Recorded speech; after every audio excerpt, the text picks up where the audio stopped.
La pregunta sobre la felicidad es la pregunta sobre el sentido de la vida. No la de dar un sentido a la vida, sino de preguntarse si la vida ya tiene un sentido.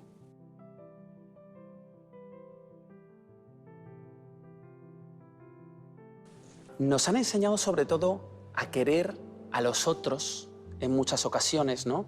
El enfoque de la educación, pero no tanto en querernos a nosotros mismos. Verás, yo creo que nadie puede querer a los demás más de lo que se quiere a sí mismo. O dicho de otra forma, nadie se puede querer a sí mismo más de lo que quiere a los demás. Somos como vasos comunicantes. Entonces, cuando una persona se quiere de verdad a sí misma, inevitablemente quiere a los demás. Cuando una persona quiere de verdad a los demás, es decir, no les ve como un simple medio para conseguir cosas, sino que ve que son un fin en sí mismos, entonces una persona empieza a quererse más. El gran error que cometemos es el vernos separados, donde lo distinto se convierte en distante. Y eso es un error por el que pagamos un precio impresionante. Yo creo que es importantísimo poner en valor la verdadera naturaleza del amor. El amor no es algo azucarado, blandito, que uno puede decir, bueno, si tengo tiempo, yo amaré. El amor es algo que tiene unas consecuencias muy importantes. ¿Qué ocurre con una persona que no tiene autoestima? Que no para de sufrir. Una persona que no se estima no puede estimar realmente a los demás. Una persona que no se estima vive permanentemente en la desconfianza, en la duda, en la confusión. Una persona que no se estima ni siquiera se conoce, porque es imposible conocer la grandeza que hay en un ser humano y no estimarla en alguna medida, ¿no? Por eso la autoestima es como la piedra angular en la vida de una persona, porque si no sientes hacia ti un cierto cariño, un cierto aprecio, una cierta valoración, tampoco te consideras digno de ser feliz.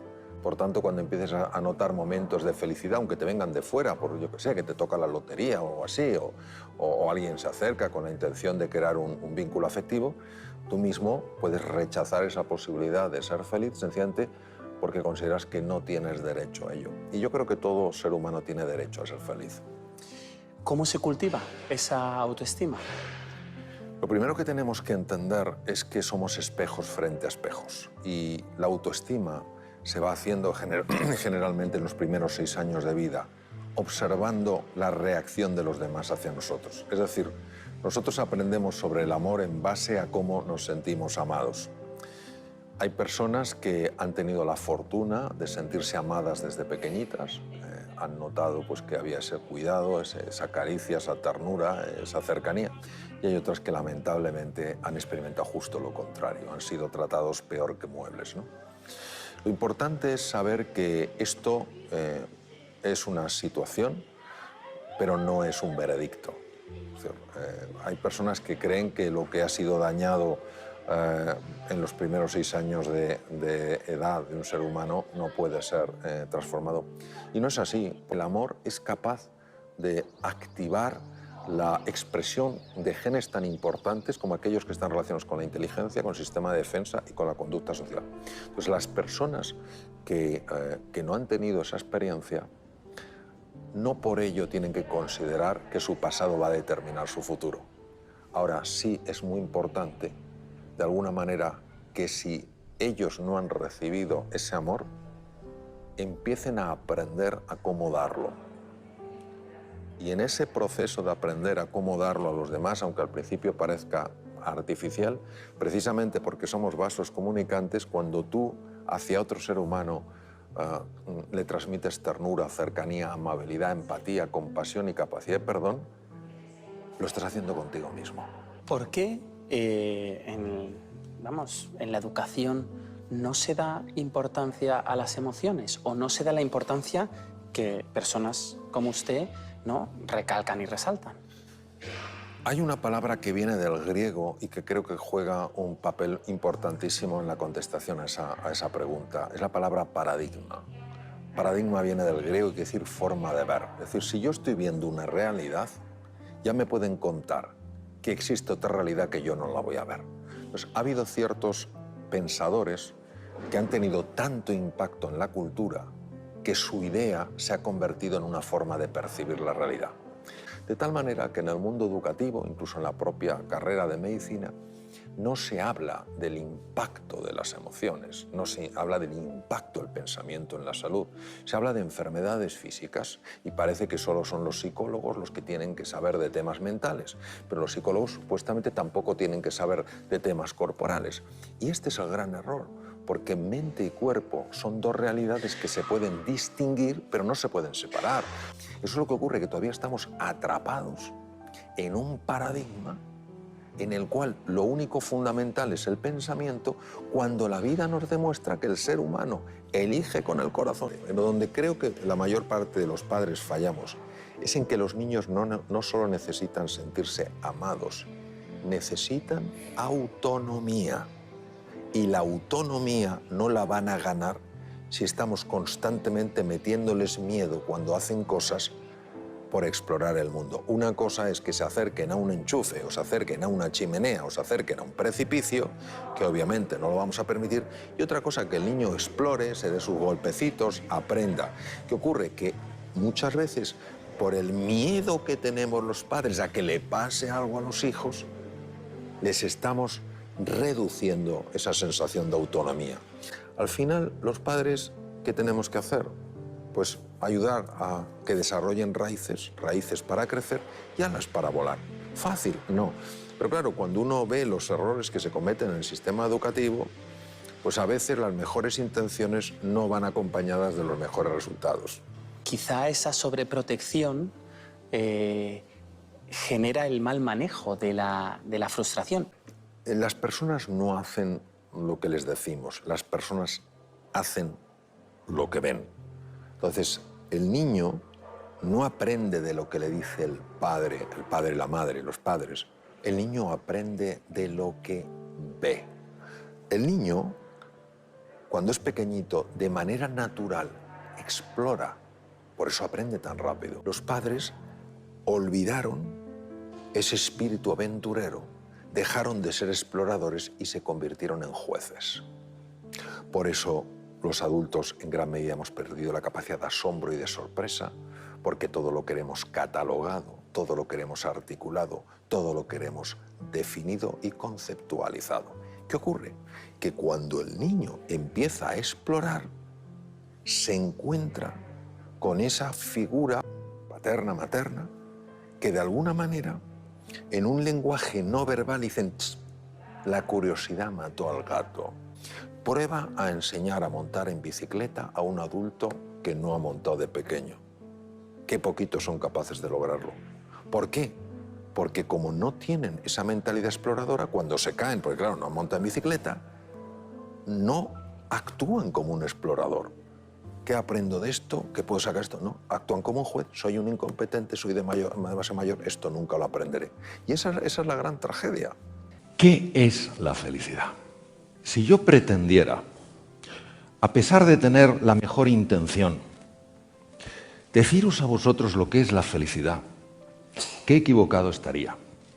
Sin embargo, sí creo que juntos podemos hacer una reflexión, hacernos preguntas, mirar donde normalmente no miramos y a lo mejor descubrir aquello que está oculto precisamente porque nunca miramos allí. El arte de la pregunta es un arte esencial. El propio Albert Einstein decía que la clave no es encontrar respuestas a las viejas preguntas, sino hacernos preguntas que nunca antes nos habíamos hecho. ¿Por qué son tan importantes las preguntas? Porque a lo mejor de lo que estamos hablando no es de un enigma. A lo mejor la felicidad no es un enigma. La felicidad a lo mejor es un misterio. ¿Cuál es la diferencia entre un enigma y un misterio? Es una diferencia muy clara, muy diáfana. Un enigma es aquello que la ciencia, con su trabajo, con su tiempo, con su dedicación, será capaz de descubrir. Es cuestión de tiempo, es cuestión de tecnología. Pero los misterios desafían nuestra forma tradicional, nuestra forma lógica de pensar, precisan de la existencia de lo que se llama una razón ampliada. ¿Y cómo me puedo posicionar yo frente a un misterio? Porque frente a un enigma yo entiendo cómo me he de posicionar. Utilizo mis tecnologías, mido, peso, calculo. Pero ¿cómo me posiciono frente a un misterio en caso de que la felicidad fuera un misterio? Pues también nos lo decía Einstein. Frente a los misterios hay que posicionarse desde el asombro, la curiosidad y la humildad. Porque los misterios no se descubren, los misterios se desvelan.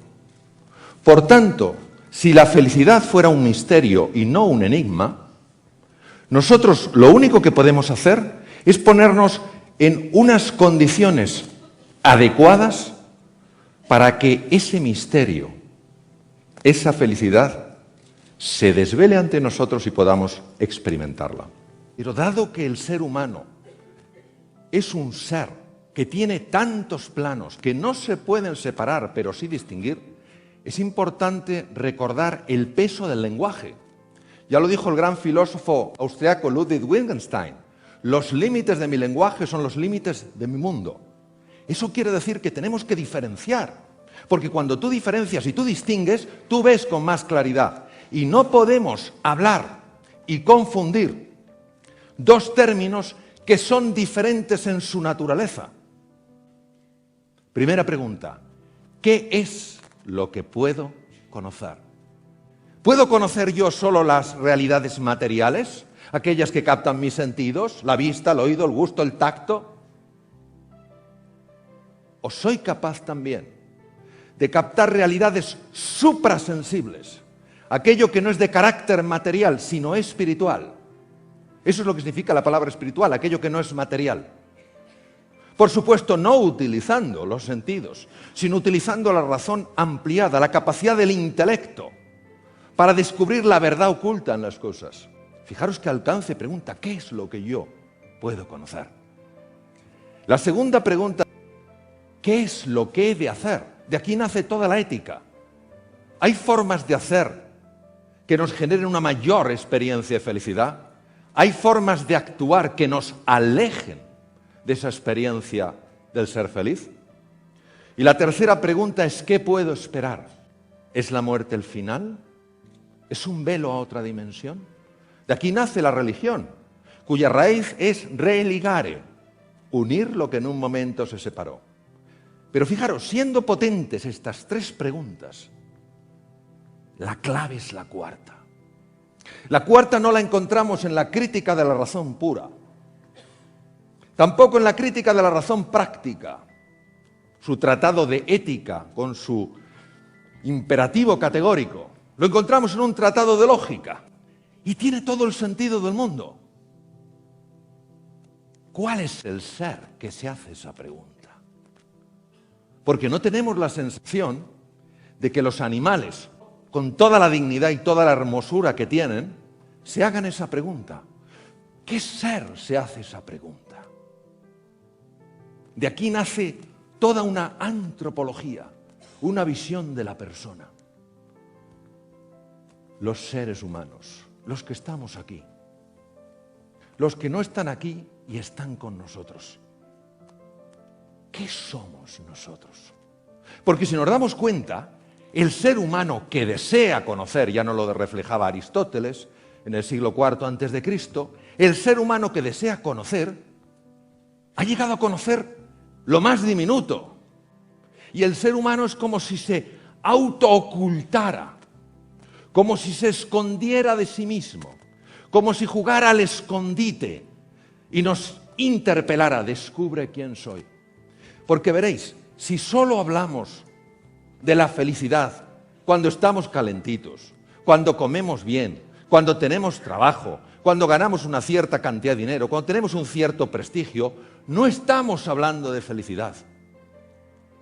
Hay que entender la felicidad cuando el bienestar subjetivo desaparece. Por supuesto que también la felicidad tiene una conexión con el bienestar subjetivo. No es un dilema, no es lo uno o lo otro, sino un contraste, lo uno y lo otro.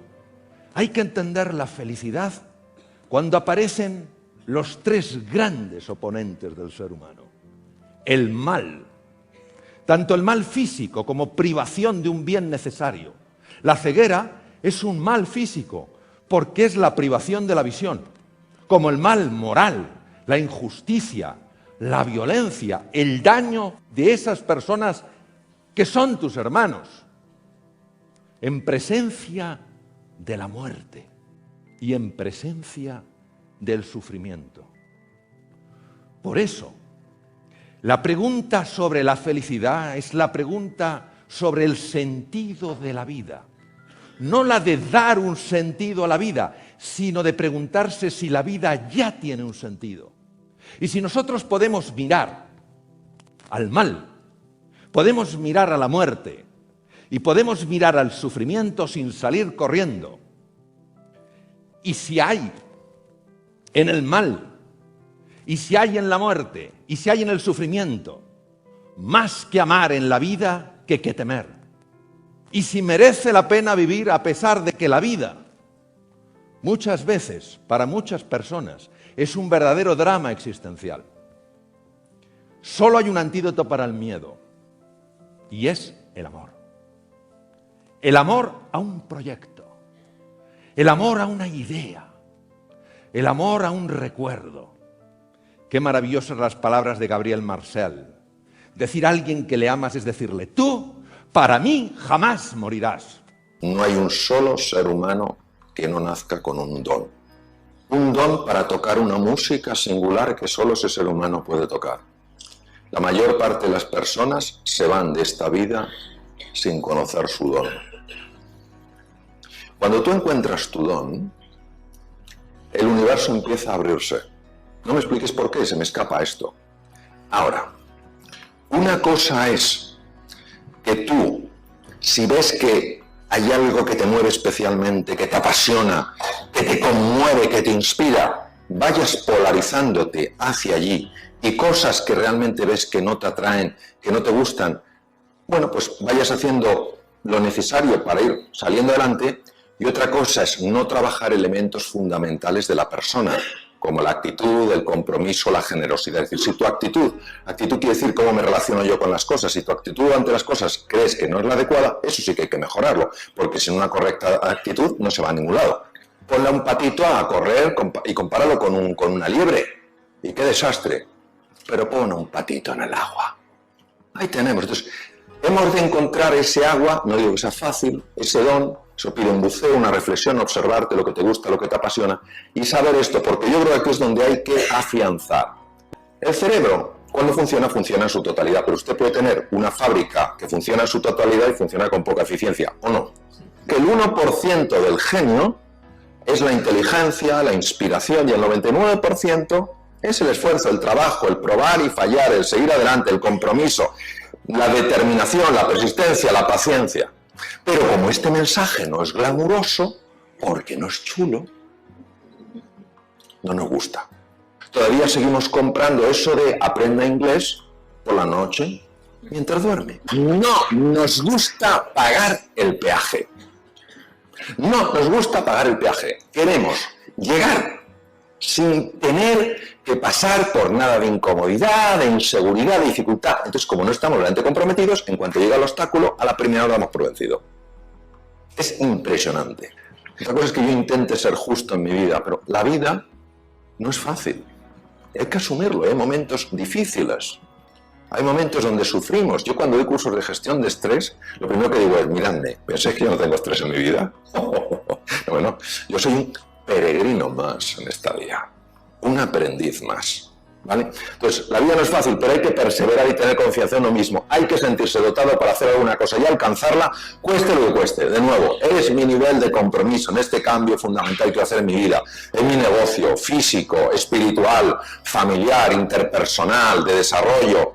Es lo suficientemente fuerte. Es lo suficientemente sólido.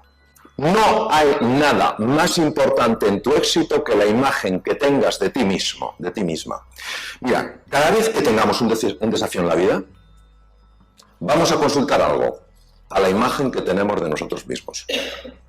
Si la imagen que tenemos de nosotros mismos es una imagen correcta, que genera confianza, que genera ilusión, haremos frente al desafío y nos mantendremos firmes y venceremos. Y si no vencemos, creceremos como personas. Pero si yo teniendo todas mis capacidades, todo el potencial, todo el talento, miro la imagen me dice, ¡guau! Tú no puedes. No podré. Porque el inconsciente o subconsciente tiene un poder alucinante, incluso sobre el cuerpo, la percepción, lo que ves, lo que oyes. Se sabe que manda fibras al oído, puede hacer que el oído amplifique, reduzca, incluso llegan fibras a la retina, puede afectar a lo que ves. Es increíble. Estamos hablando de 40.000 kilómetros de nervios viajando por el cuerpo. Espejos frente a espejos.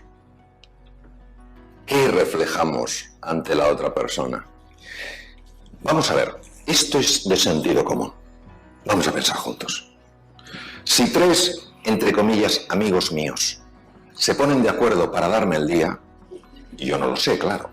Me encuentro con el primero, oye, ¿qué tal, Raúl? Oye, Mario, ¿qué tal? ¿Qué tal estás, Mario? Digo, bien, ¿por qué?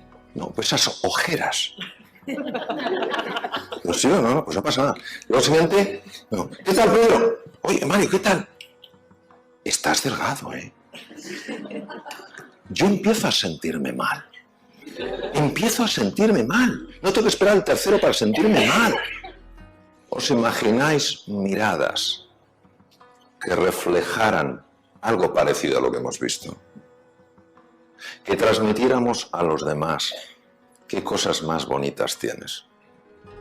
Estaríamos cambiando a nivel profundo la imagen que esa persona tiene de sí misma. Hoy sabemos que las personas que han pasado de situaciones míseras en la vida a ser ejemplos para todos nosotros, se han encontrado otros seres humanos que les reflejaban una imagen mucho más noble de la que ellos y ellas eran capaces de dar. Esto es una misión que da sentido a toda una vida. Sentido a toda una vida. No ser perfecto no es lo mismo que ser inadecuado, ¿eh? Vamos a ver. No podemos seguir aparentando más que no somos perfectos. No soy perfecto, ya está. Pero ser perfecto no es lo mismo que ser inadecuado. No es lo mismo. Eres absolutamente suficiente tal cual eres. Por tanto, no permitas que nadie defina jamás tu potencial. Porque eso solo puede definir quien te creó. El resto no puede.